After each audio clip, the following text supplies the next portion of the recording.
అంటే మాటలకు ఎక్కువ చేతలకు తక్కువ. అప్పుడు ఏమన్నాడు, రైతు బంధు ఇగో కేసీఆర్ 10,000 ఇస్తుండు, నేను రాగానే 15,000 ఇస్తా అన్నాడు. ఏమైపోయింది, కొండ నాలుగకు మందేస్తే ఉన్న నాలుగు ఉడకపోయిందట. 15,000 కాదు కదా, 10,000 కూడా దిక్కులేవు కదా. వానకాలం రైతు బంధు ఇచ్చిండా, ఎగబెట్టిండు. యాసంగి రైతు బంధు ఏం చేసిండు, ఒక 40 పైసలు వేసిండు, 60 పైసలు ఎగ్గొట్టిండు. అంటే వానకాలం రైతు బంధు 9,000 కోట్లు, యాసంగి రైతు బంధు ఒక 5,000 కోట్లు ఎగ్గొట్టిండు. రెండు కలిపితే ఎంత, 9, 14,000 కోట్లు రైతు బంధు కింద కేసీఆర్ ఇచ్చే పైసలు రేవంత్ రెడ్డి వచ్చినాక బంద్ అయినాయి. ఏం మాట్లాడుతుండు, రుణమాఫీ చేసిన అంటాడు. చేసిండా? రుణమాఫీ అసలు ఇవ్వాల్సింది 49,000 కోట్లు, అసెంబ్లీలో చెప్పింది 31,000 కోట్లు ఇస్తా అన్నాడు. ఇచ్చింది ఎంత అంటే 16-17,000 కోట్లు ఇచ్చిండు. ఆ ఇచ్చిన 16-17 ఎక్కడి, ఈడ రైతు బంధు కోసిండు, గాడ రుణమాఫీలు వేసిండు. అంతే తప్ప కొత్తగా ఇచ్చింది ఏం లేదు.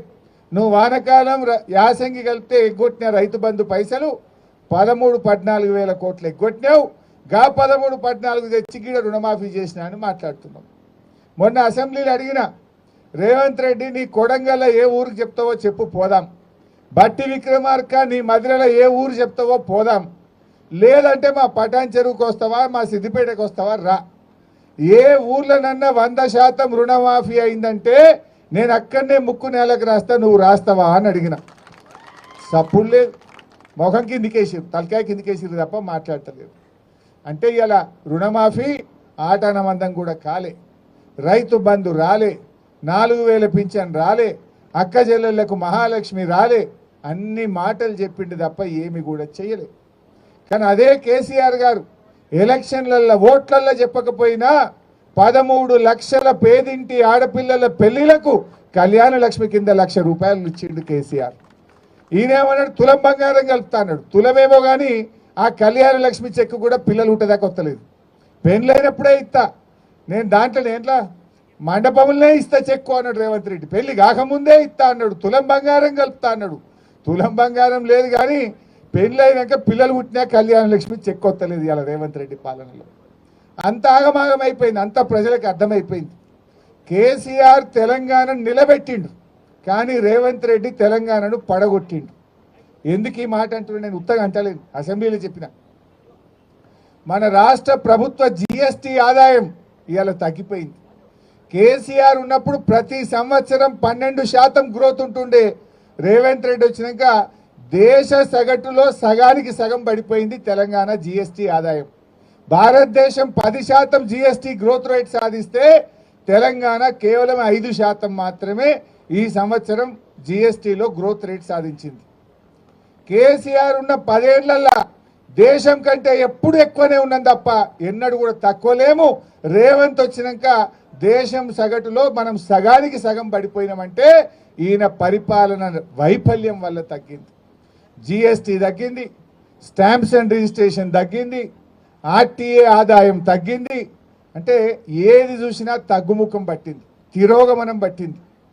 కేసీఆర్ తెలంగాణ నిలబెట్టిండు, రేవంత్ రెడ్డి వచ్చిన ఏడాది అర్థంలో తెలంగాణను పడగొట్టిండు. ఇవాళ ఇది కుల్లంకుల్లా ప్రజలకు అర్థమవుతా ఉంది. కేసీఆర్ చెట్లు పెడితే రేవంత్ రెడ్డి చెట్లు నరుకుతుండు. పెట్టుడు కేసీఆర్ వంత అయింది, నరకుడు రేవంత్ రెడ్డి వంత అవుతుంది. కనబట్టలేదా? మొన్న అగ్రికల్చర్ యూనివర్సిటీలో 100 ఎకరాల భూమి తీసుకున్నాడు, అక్కడ చెట్లన్నీ నరికేసిండు అగ్రికల్చర్ యూనివర్సిటీలో. నిన్న మొన్న మీరు చూసిండ్రు హెచ్సియుల 400 ఎకరాల ఇవాళ హెచ్సియు భూముల్లో అడవులను నరికి మూగ జీవాల పాపం ఇవాళ మూట కట్టుకున్నాడు రేవంత్ రెడ్డి. హైడ్రా పేరిట పేదల బతుకులు కూల్చిండు, హెచ్సియులో అడవులు నరికి ఆ మూగ జీవాల బతుకులను కూడా కూల్చిండు రేవంత్ రెడ్డి.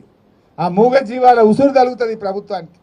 మనం టీవీలో పేపర్లో చూస్తున్నాం, జంగల్ కొడితే ఆ మూగ జీవాలు జింకలు వచ్చి ఇళ్ళలో పడుతున్నాయి. కుక్కలు దాడి చేసి జింకల్ని 2-3 జింకల్ని కుక్కలు కొరికి చంపినాయి. ఇదంతా రేవంత్ రెడ్డి పాపం కాదా? ఏం పాపం చేసిందని ఆ మూగ జీవాలు ఉసురు పోసుకుంటున్నావు? హైడ్రా పెడితివి, పేదోళ్ళ ఇండ్లు కూల్చి వాళ్ళ ఉసురు పోసుకుంటువి. ఒక చిన్న పాప ఏడ్చింది, నా నాన్న కొనిచ్చినటువంటి వాటర్ క్యాన్ తెచ్చుకుంటా, నేను లోపలికి పోయి వాటర్ క్యాన్ తెచ్చుకుంటా అంటే కూడా ఆ చిన్న పాపను కూడా కనికరించకుండా పేదోళ్ళ ఇండ్లు కూల్చిండు రేవంత్ రెడ్డి. కేసీఆర్ది సాగు భాష అయితే రేవంత్ రెడ్డిది చావు భాష. కేసీఆర్ ఎప్పుడు మాట్లాడినా మిషన్ కాకతీయ కింద చెరువులు బాగు చేయమన్నాడు, వాగుల మీద చెక్ డ్యాములు కట్టమన్నాడు, ప్రాజెక్టులు కట్టమన్నాడు, రైతులకు నీళ్లు ఇవ్వమన్నాడు, రైతులకు నీటి తీరువా రద్దు చేసిన భాష కేసీఆర్ది. రేవంత్ రెడ్డి మాట్లాడితే ఏమవుతాడు? నీ పేగులు వీక్తా, మెడలేసుకుంటా, నేను తొండలు సొర్రగొడతా, తొక్కుతా, సంపుతా, సీరుతా, బట్టలు కూడా వీక్తా, గిద్దప్ప సాగు భాష తప్ప ఒక్క మంచి భాష మాట్లాడిండా ముఖ్యమంత్రి? కేసీఆర్ది సాగు భాష, రేవంత్ రెడ్డిది చావు భాష. ఇంతకు మించి నువ్వు చేసింది ఏమున్నది రేవంత్ రెడ్డి అని అడుగుతా ఉన్నా. ఇవాళ ఈయన పని ఢిల్లీలో కూడా అయిపోయింది. మొన్న బీసీల ధర్నా అని ఢిల్లీకి పోయిండు, ధర్నా పెట్టిండు. ధర్నాకు రేవంత్ రెడ్డి ఏం చెప్పిండు? నేను రాహుల్ గాంధీని తోలుకొత్తా, ప్రధానమంత్రిని ఒప్పిస్తా, పార్లమెంట్లో బిల్లు పాస్ చేపిస్తా అని మాట్లాడిండు. కానీ ఢిల్లీ దాకా పోయినాక అర్థమైంది ఏంది?